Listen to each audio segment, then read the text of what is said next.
नमस्कार मित्रांनो, स्वागत आहे तुमचं आपल्या कृषी अपडेट यूट्यूब चॅनलवरती। राज्यात येत्या काही तासांमध्ये जोरदार गारपीट व पावसाचा इशारा हवामान खात्याने दिलेला आहे।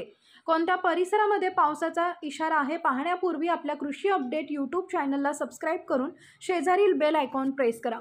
राज्यात काही ठिकाणी उकाडा वाढत असताना काही जिल्ह्यात अवकाळी पावसाने हजेरी लावली आहे। या अवकाळी पावसाने पिकांचं मोठ्या प्रमाणात नुकसान झालंय। आता पुन्हा हवामान खात्याने पुढील 2 दिवस अवकाळी पावसाचा अंदाज वर्तवलाय, त्यामुळे शेतकऱ्यांची चिंता वाढली आहे। हवामान खात्याच्या अंदाजानुसार पुढील 48 तासात राज्यातील काही जिल्ह्यात अवकाळी पाऊस हजेरी लावणार आहे। राज्यासह देशात काही भागात विकेंडला पावसाने धुमाकूळ घातलाय। शनिवारी अनेक भागात पाऊस झाला असून रविवारीही पावसाचा अंदाज कायम आहे। राज्यासह देशात पुढील 48 तासात काही जिल्ह्यात अवकाळी पावसाचा अंदाज हवामान खात्याने वर्तवलाय। मुंबईसह विदर्भ मराठवाड्यात पावसाचा अंदाज हवामान खात्याने वर्तवलाय। राज्यासह देशात विविध ठिकाणी आगामी 2 दिवस पाऊस पडण्याची शक्यता आहे। काही ठिकाणी मेघगर्जनेसह जोरदार पावसाची शक्यता आहे। यासोबतच काही भागात गारपीट होण्याचाही अंदाज आहे। मराठवाडा, विदर्भ आणि मध्य महाराष्ट्रात पावसाची शक्यता हवामान विभागाने वर्तवली आहे।